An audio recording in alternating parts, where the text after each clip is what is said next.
The morning sun cast long shadows across the Atlas Mountains as King Mohammed VI of Morocco made a decision that would shake the entire African continent. In his royal palace in Rabat, surrounded by ancient tapestries and marble columns, the monarch was about to announce something that no one saw coming. For decades, Morocco had been walking a delicate tightrope. The country sat at the crossroads between Africa and Europe, between the Arab world and sub-Saharan Africa. But on this particular day in 2017, everything was about to change. The king had grown tired of playing small politics while his nation's potential remained locked away. Morocco's economy had been growing steadily, but the country faced a major problem. Most of its trade partnerships were with European nations and the Middle East. The vast continent of Africa, right on its doorstep, remained largely untapped. While countries like Nigeria and South Africa dominated African economics, Morocco was still seen as an outsider, a North African nation that belonged more to the Arab League than to Black Africa. The king's advisors had been working on a secret plan for months. They analyzed trade routes, studied political relationships, and mapped out economic opportunities across the continent. What they discovered was shocking. Africa was sitting on trillions of dollars worth of untapped potential, but the countries weren't working together effectively. In the grand throne room, with its intricate geometric patterns reflecting Islamic art, the king met with his closest ministers. The prime minister, a seasoned politician who had served 3 monarchs, presented the final report. The numbers were staggering. If Morocco could position itself as the gateway between Europe and Africa, the economic benefits would be enormous. But there was a catch. Morocco had left the Organization of African Unity back in 1984 over a dispute about Western Sahara. For more than 3 decades, the country had remained outside the main African political structure. Most sub-Saharan African nations viewed Morocco with suspicion, seeing it as too close to Europe and not truly African. The king listened carefully as his foreign minister explained the challenges. Several powerful African leaders, particularly from West and East Africa, had publicly criticized Morocco's policies. They questioned whether a North African monarchy could truly understand the struggles of developing African democracies. However, the king had noticed something that others had missed. Africa was changing rapidly. A new generation of leaders was emerging across the continent. Young presidents and prime ministers who were more interested in economic progress than old political grudges. Countries like Rwanda, Ghana, and Ethiopia were showing remarkable growth, and they needed partners. The Royal Economic Team had identified a crucial opportunity. China had been investing heavily in African infrastructure through its Belt and Road Initiative, but many African leaders were growing concerned about debt and dependency. They were looking for alternative partners who could offer investment without the strings attached. Morocco had several advantages that made it uniquely positioned for this moment. The country had a stable government, a growing economy, and most importantly, it understood both African and international business practices. Moroccan companies had quietly been building relationships across Africa for years, particularly in banking and telecommunications. The king's vision was ambitious. He wanted Morocco to become the Switzerland of Africa, a neutral hub where African nations could come together to do business. But to achieve this dream, he would need to make a move that would surprise everyone. As the sun set over the Atlantic Ocean, painting the sky in brilliant oranges and purples, the king made his final decision. He would not just rejoin the African Union, he would do it in a way that would demonstrate Morocco's commitment to African development and unity. The plan was simple, but revolutionary. Morocco would launch the largest infrastructure and investment initiative that Africa had ever seen from within the continent itself. While China and Europe invested in Africa from the outside, Morocco would invest as an African nation for African development. The king's team had already identified key projects across the continent, a massive railway network that would connect West Africa to North Africa, agricultural projects that would feed millions, educational initiatives that would train the next generation of African leaders, and most importantly, a new financial system that would allow African countries to trade with each other without depending on European or American banks. But the king knew that announcing these plans would not be enough. African leaders had heard grand promises before. He needed to prove that Morocco was serious, and he needed to do it in a way that would capture the world's attention. The palace staff worked through the night, preparing documents and making secret phone calls to key African leaders. By morning, everything would be in motion. The king had decided to personally visit 12 African countries in 30 days, something no Moroccan leader had ever done. Each visit would come with concrete investment commitments, signed agreements, and immediate project launches. But more than that, each visit would send a message that Morocco saw itself as truly African, ready to invest in the continent's future as an equal partner. As the first light of dawn broke over the palace walls, the king looked out at his kingdom and, then beyond, toward the vast African continent that stretched south for thousands of miles. Tomorrow he would begin a journey that would either establish Morocco as a major African power or damage his country's reputation forever. The gamble was enormous, but the king believed that bold moves were necessary in bold times. Africa was rising and Morocco would rise with it, not as an outsider looking in but as a leader showing the way forward. The Royal Moroccan Airlines jet touched down at Lagos International Airport on a humid Tuesday morning. King Mohammed VI stepped onto Nigerian soil carrying with him promises worth over $2 billion and a vision that would reshape African economics forever. But as his motorcade drove through the bustling streets of Lagos, few people realized they were witnessing the beginning of a continental transformation. President Muhammadu Buhari of Nigeria waited at the presidential palace, surrounded by his cabinet and traditional rulers dressed in colorful robes. Nigeria was Africa's largest economy and most populous nation. If the king could win over Nigeria, half of his battle would be won. But Buhari was known as a tough negotiator who didn't easily trust grand promises. The first meeting lasted 6 hours. Behind closed doors, the two leaders discussed everything from trade routes to terrorism, from agriculture to oil refining. The king came prepared with detailed proposals that his team had spent months developing. He offered to build a fertilizer plant that would supply West Africa, funded entirely by Moroccan investment. But the real surprise came when the king announced his commitment to the Trans-African Pipeline project. This massive undertaking would carry Nigerian gas across the Sahara to European markets, with Morocco serving as the gateway. The project would create thousands of jobs in both countries and generate billions in revenue. President Buhari was impressed, but he remained cautious. Nigeria had been burned before by foreign investors who made big promises and delivered little. The king understood this skepticism and did something unprecedented. He invited Nigerian engineers and economists to visit Morocco immediately to inspect ongoing projects and verify the country's financial capabilities. From Nigeria, the king flew to Ghana, where President Nana Akufo-Addo welcomed him with traditional drumming and dancing. Ghana was known as one of Africa's most stable democracies, and its endorsement would carry significant weight across the continent. The king arrived with plans for a major cocoa processing facility that would add value to Ghana's raw cocoa exports. The Ghanaian president was particularly interested in Morocco's proposal for educational cooperation. The king offered full scholarships for 5,000 Ghanaian students to study in Moroccan universities, with a focus on engineering, agriculture, and business.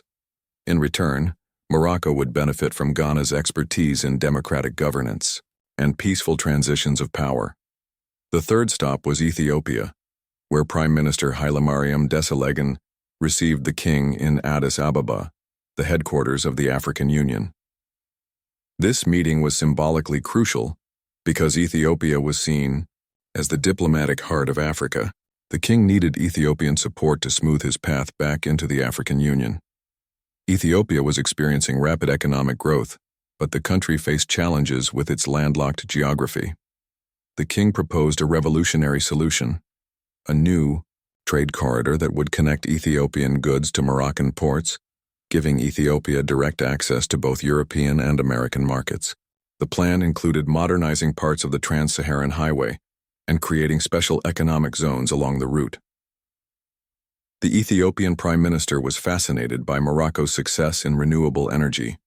The king proudly described the Noor Solar complex, one of the world's largest solar power projects, which was providing clean electricity to millions of Moroccans. He offered to share this technology with Ethiopia and help build similar projects that could provide power to rural communities. But the king's most ambitious proposal came during his visit to Senegal. President Macky Sall greeted him in Dakar, a city that had always been a bridge between North and West Africa.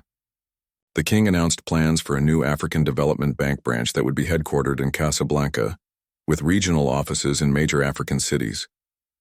This bank would be different from existing institutions because it would be owned and operated by African countries for African development. The king committed Morocco to providing the initial capital of $5 billion, with other African nations invited to become shareholders. The bank would focus on infrastructure projects that connected African countries to each other, rather than just to former colonial powers. President Sall was particularly excited about the agricultural cooperation proposals.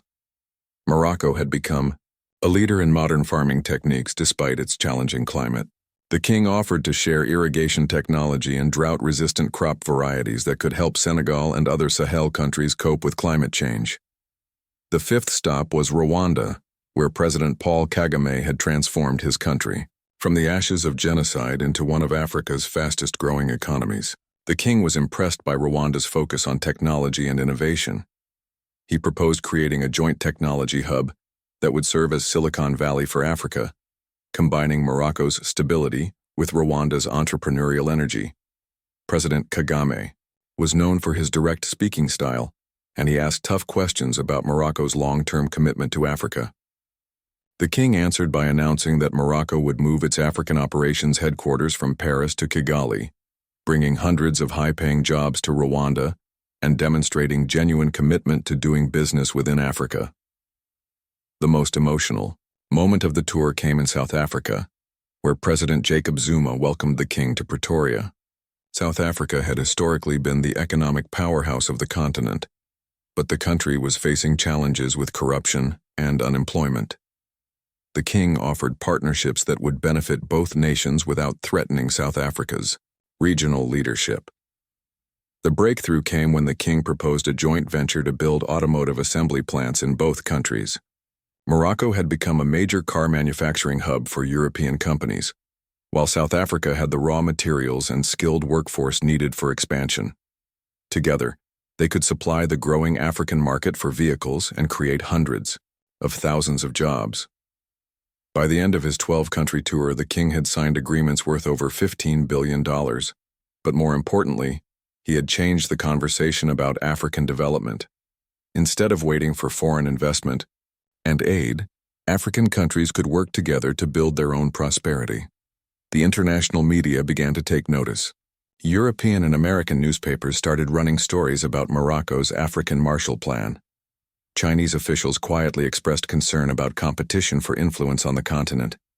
But for ordinary Africans, the king's tour represented something more powerful than economics or geopolitics.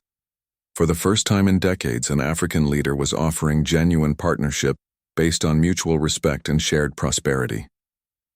The king had proven that African countries could be both donors and recipients, investors and partners. As his plane returned to Morocco, carrying signed agreements and new friendships, the continent began to buzz with excitement about possibilities that had never seemed real before. The reaction was swift and fierce. Within weeks of King Mohammed VI's return to Morocco, African social media exploded with debates that split the continent down the middle. In university cafes from Cairo to Cape Town, students argued passionately about whether Morocco's grand promises were genuine or just another form of economic colonialism dressed in African clothing. The most vocal opposition came from an unexpected source. Dr. Aminata Touré, a respected economist from Ivory Coast, who had worked for the World Bank, published a scathing article titled "The Moroccan Mirage." She argued that Morocco's sudden interest in African development was suspicious, coming just as the country faced increasing pressure over Western Sahara and needed African allies at the United Nations. Her article went viral across African intellectual circles. She pointed out that Morocco had spent 33 years outside the African Union, during which time the country had built closer ties with Europe and the Gulf states than with its African neighbors. Why should Africans trust a kingdom that had turned its back on the continent for 3 decades? Dr. Touré's criticism struck a nerve because it tapped into deeper fears about dependency and exploitation. Many African countries had painful memories of being promised development by foreign powers, only to find themselves trapped in debt and political obligations. The Economist argued that Morocco's offers were too generous to be sustainable and too comprehensive to be genuine.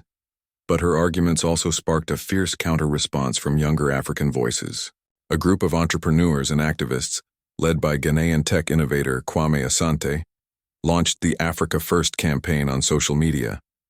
They argued that Dr. Touré represented old thinking that kept Africa divided and dependent on non-African powers. Asante's viral video response gained millions of views across the continent. Standing in front of the construction site of a new tech hub in Accra, he challenged critics to explain why Morocco's investment should be rejected while Chinese and European involvement was accepted. He pointed out that at least Morocco was an African country with African interests, unlike foreign powers that extracted wealth from the continent. The debate intensified when leaked documents from the European Union revealed that officials in Brussels were deeply concerned about Morocco's African initiative.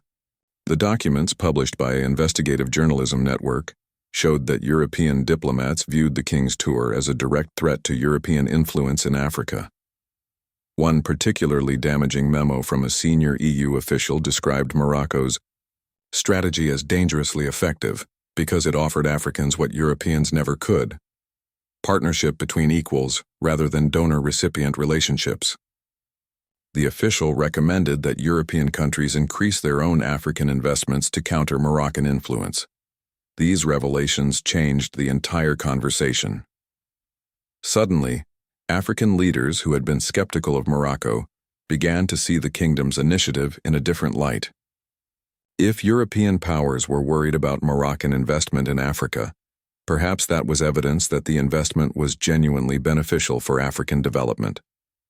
President Ellen Johnson Sirleaf of Liberia, a Nobel Peace Prize winner and one of Africa's most respected leaders, broke her silence with a carefully worded statement. She acknowledged the legitimate concerns about Morocco's motivations, but argued that Africans should not reject potential partnerships out of fear. Instead, she called for careful evaluation of each project based on its merits and benefits for ordinary Africans. The real test came when the first Moroccan projects began to move from promises to reality. In Nigeria, construction began on the fertilizer plant just 3 months after the king's visit. Moroccan engineers worked alongside Nigerian contractors, and the project created immediate employment for local workers. More importantly, the plant was structured as a joint venture, with Nigerian ownership increasing over time until the country would own 70% of the facility. In Ghana, the first group of scholarship students arrived in Casablanca to begin their studies. The young Ghanaians were surprised to find that their Moroccan hosts had prepared curricula specifically designed for African development challenges. Instead of generic international programs, they studied water management techniques for West African climates, agricultural methods for tropical conditions, and business practices for emerging markets. But the most dramatic evidence of Morocco's seriousness came from an unexpected source. Transparency International, the global anti-corruption organization, announced that it would monitor all Moroccan development projects in Africa using the same standards applied to World Bank and UN programs. The king had personally requested this oversight to ensure that his country's African initiative maintained the highest standards of transparency and accountability.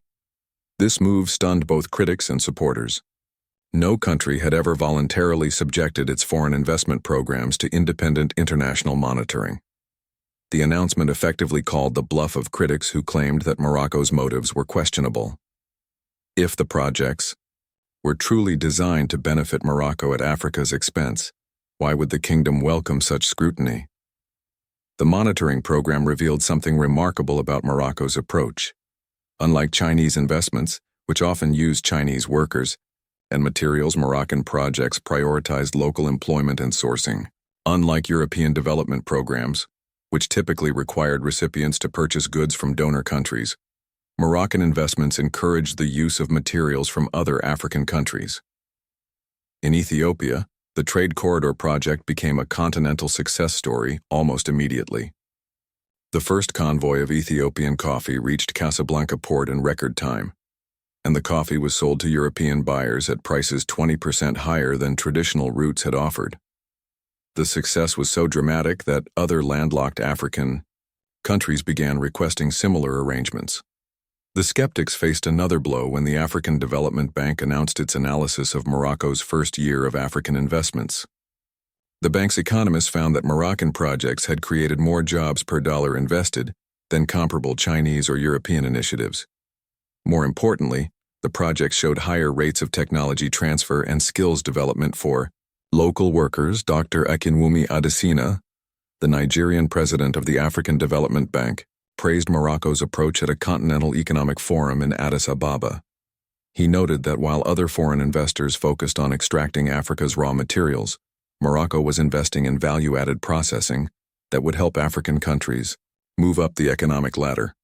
But perhaps the most powerful validation came from an unexpected source: the African people themselves. Opinion polls conducted across 12 countries showed growing support for Morocco's African initiative. Young Africans in particular expressed enthusiasm for investments that promised to create jobs and educational opportunities within the continent. The polling revealed something that political leaders and economists had missed. Ordinary Africans were tired of being told that their continent needed foreign saviors. They were ready to embrace African solutions to African challenges, even if those solutions came from a country that had previously held itself apart. As criticism of Morocco's African initiative began to fade, a new reality emerged across the continent. African countries were no longer just recipients of foreign investment and aid. They were becoming partners in their own development, with Morocco leading by example. The kingdom had proven that African countries could be generous, reliable partners for each other. The success of Morocco's first year in Africa sent shockwaves through diplomatic circles in Washington, Beijing, and European capitals. For the first time since independence, an African country was successfully challenging the traditional patterns of North-South development cooperation. The continent was writing its own story, and the world was being forced to pay attention. The phone call that changed everything came at 3 a.m. King Mohammed VI was awakened in his private chambers by his foreign minister, who delivered news that would either make or break Morocco's African dreams. The African Union summit in Addis Ababa had just voted, and the results were closer than anyone had expected. For months, Morocco had been campaigning to rejoin the African Union after 33 years of absence. The King's African tour had generated enormous goodwill, but several powerful countries remained opposed to readmission. South Africa, Algeria, and Nigeria formed an unofficial coalition that questioned whether Morocco truly belonged in the organization. The opposition wasn't just political, it was deeply personal. Algeria and Morocco had been regional rivals for decades, competing for influence in North Africa and the Sahel. South Africa's ruling party had historical ties to the Polisario Front, which claimed Western Sahara as an independent state. Nigeria's leadership worried that Morocco's economic power would overshadow their own influence in West Africa. But the king had something his opponents didn't expect: grassroots support from ordinary Africans and younger leaders who had grown tired of old political grudges. The morning of the vote, thousands of students from across Africa gathered outside the African Union headquarters, holding signs that read, "Welcome home Morocco" and "Africa United." The debate inside the assembly hall was intense and emotional. Algeria's foreign minister delivered a passionate speech arguing that Morocco's occupation of Western Sahara violated fundamental African principles of self-determination. He reminded delegates that the African Union had been founded on the principle of respecting colonial borders and opposing occupation.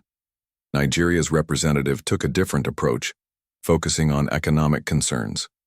He argued that Morocco's sudden generosity toward African countries was a calculated strategy to buy political support.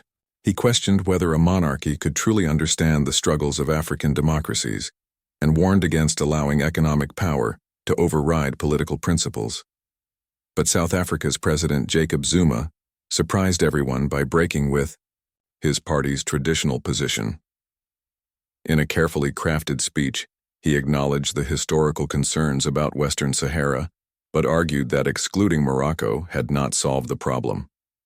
Instead, he suggested that bringing Morocco into the African Union would create opportunities for dialogue and peaceful resolution. The speech that turned the tide came from an unexpected source. President Paul Kagame of Rwanda, known for his pragmatic approach to African development, delivered a powerful argument for inclusion. He reminded delegates that Africa needed unity more than purity, cooperation more than confrontation.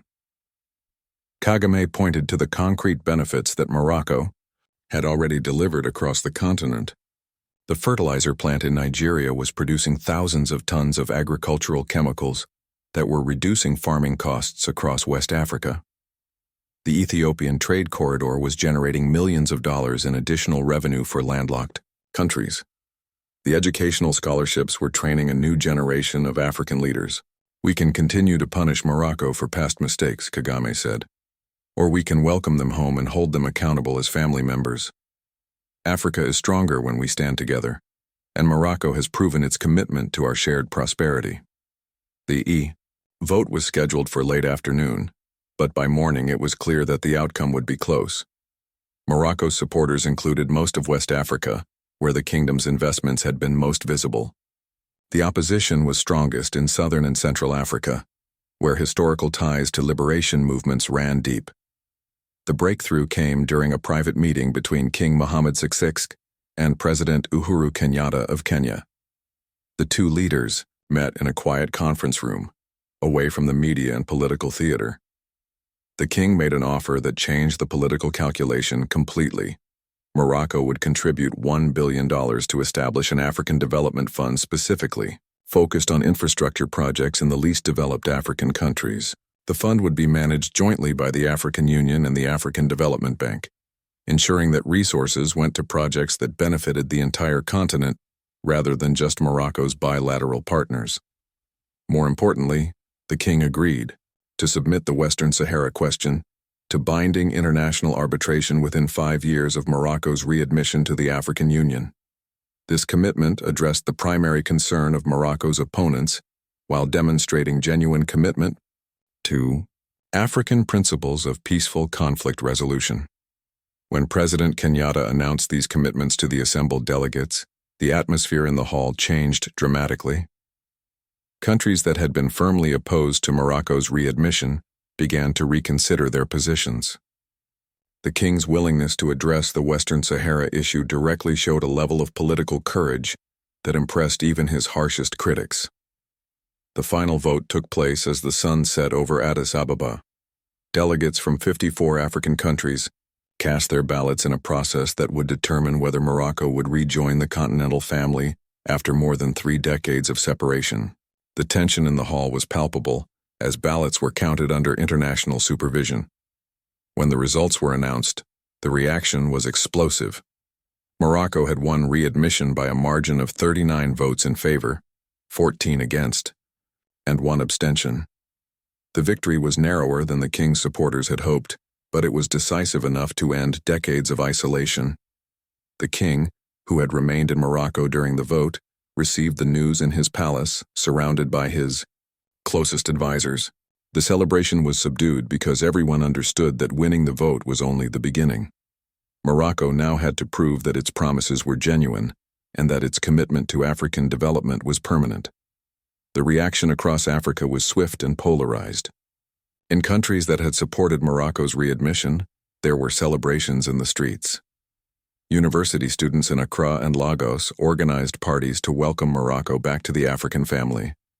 Business leaders in Nairobi and Kigali began making plans for new partnerships and joint ventures. But in Algeria and parts of southern Africa, the reaction was much cooler. Protesters gathered outside Moroccan embassies to express their opposition to readmission. Some political leaders warned that Morocco's economic power would create new forms of dependency that could undermine African sovereignty. The international media coverage was extensive and generally positive. Major newspapers in Europe and America praised the African Union for choosing pragmatic cooperation over ideological purity. Editorial writers noted that Morocco's readmission could accelerate African integration and reduce the continent's dependence on foreign powers. But the most significant reaction came from China, which had been watching Morocco's African initiative with growing concern. Chinese officials had initially dismissed the kingdom's efforts as too small to compete with Beijing's massive Belt and Road investments. The successful African Union vote forced them to reassess Morocco's potential as a rival for African influence. Within weeks of the vote, China announced new infrastructure commitments to several African countries, particularly those that had opposed Morocco's readmission. The competition for African partnerships was intensifying, but this time it included an African player with African interests.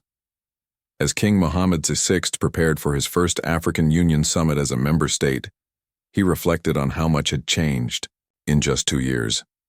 Morocco had transformed from an outsider looking in to a continental leader with genuine influence. But the king understood that readmission was not an end in itself. It was an opportunity to help build the Africa that he and millions of others dreamed of seeing. 2 years after Morocco's triumphant return to the African Union, the kingdom faced its greatest test yet. The global COVID-19 pandemic had devastated economies worldwide, but it hit Africa particularly hard.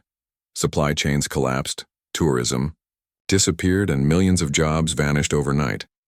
Critics who had always doubted Morocco's commitment to Africa watched carefully to see if the kingdom would abandon its African partners when times got tough.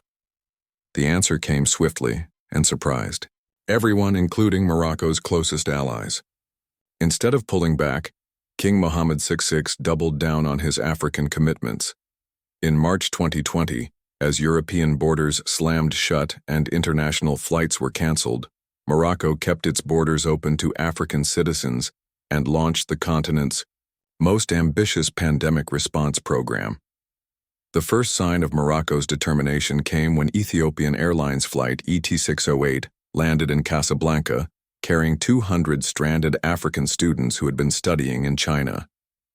While other countries were evacuating only their own citizens, Morocco welcomed young Africans from 15 different countries, providing them with free accommodation, healthcare, and eventually, scholarships to complete their studies in Moroccan universities. Dr. Amina Benkadra, Morocco's Minister of Health, worked around the clock to coordinate the continental response. She had been skeptical of the king's African initiative when it first began, viewing it as politically motivated. But the pandemic transformed her into one of its strongest advocates as she witnessed firsthand how African cooperation could save lives.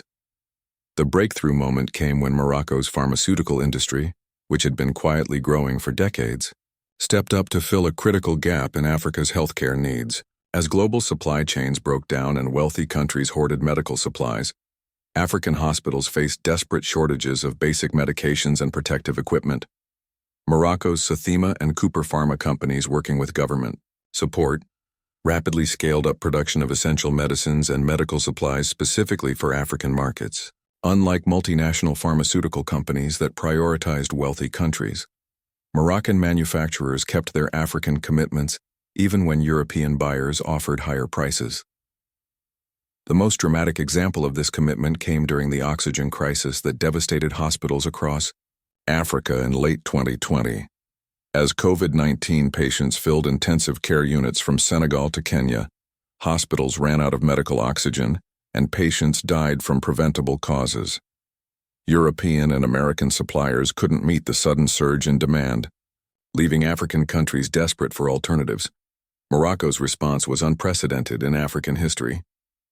The kingdom's industrial oxygen manufacturers, led by Air Liquide Morocco, organized emergency deliveries across the continent.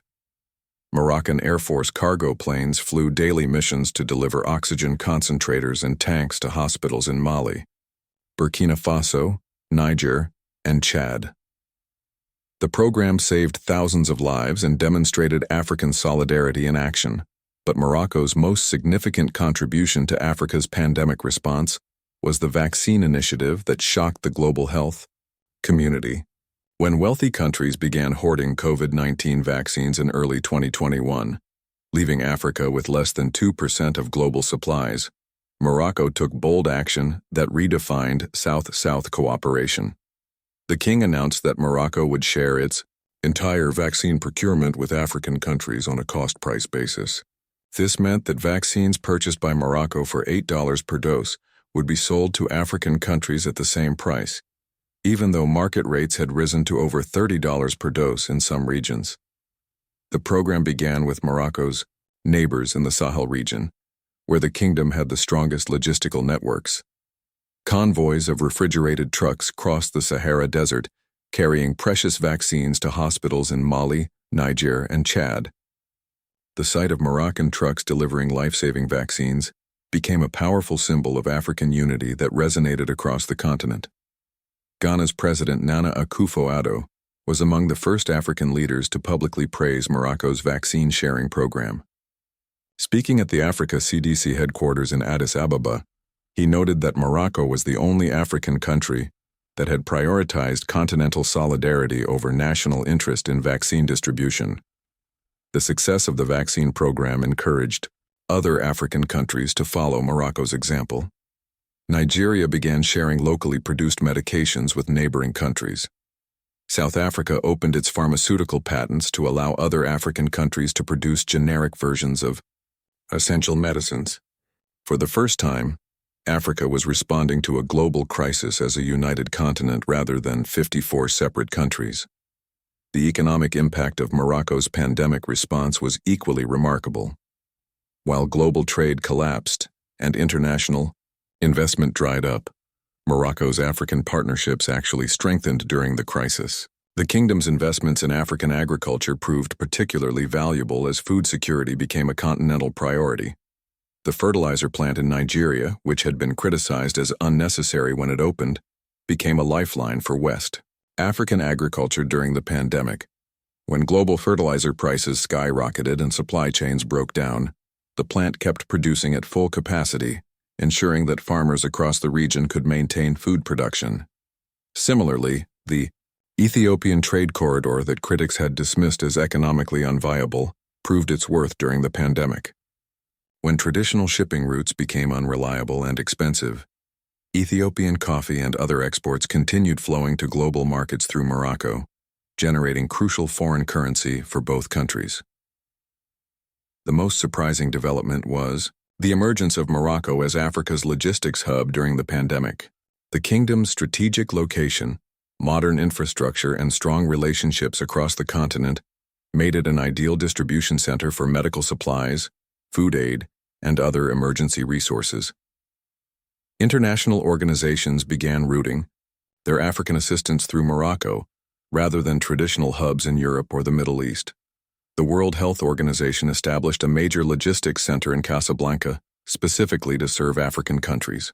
UNICEF followed suit, consolidating its African supply chain operations in Morocco to reduce costs and delivery times. These developments transformed Morocco's position in global trade networks. Instead of being seen as a gateway for European companies entering Africa, the kingdom became recognized as an African logistics leader serving the continent's own needs. The economic benefits were substantial, but the psychological impact was even more important.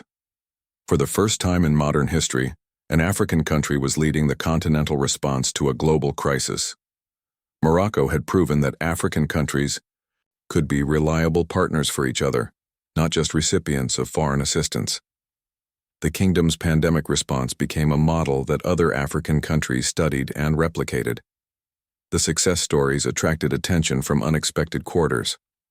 Chinese officials, who had initially viewed Morocco's African initiative as insignificant competition, began taking the kingdom seriously as a partner rather than a rival.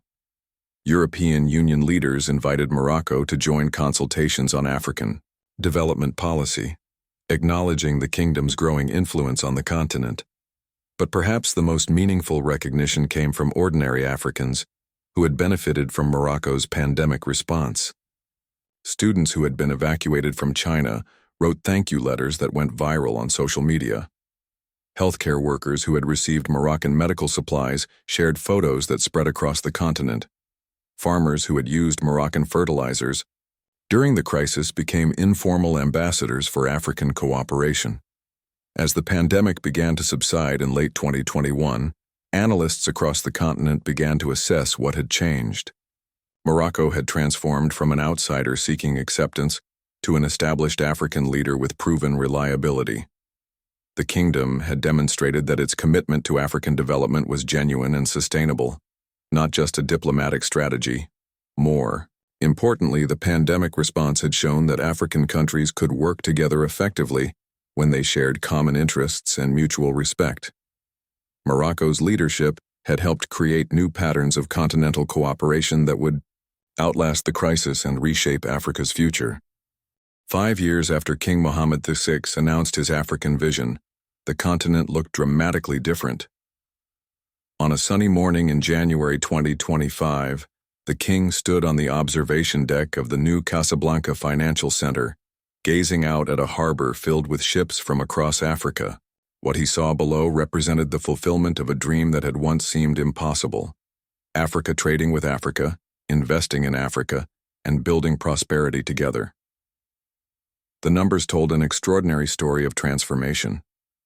Trade between Morocco and other African countries had increased by over 400% since 2020. More importantly, intra-African trade as a whole had grown by 250%, making the continent less dependent on traditional colonial trading partners. The African Continental Free Trade Agreement, which had struggled for years to gain momentum, had finally found its rhythm thanks partly to Morocco's practical demonstration of how African countries could work together. The success was visible everywhere. In the harbor below, a ship from Ghana was unloading cocoa that would be processed in Morocco's new chocolate manufacturing facility before being exported to European markets. Next to it, a vessel from Nigeria was delivering crude oil to Morocco's expanded refinery, which now produced petroleum products for the entire Maghreb region and parts of West Africa. But the most remarkable sight was the container ship flying Ethiopian flags, loaded with coffee, textiles,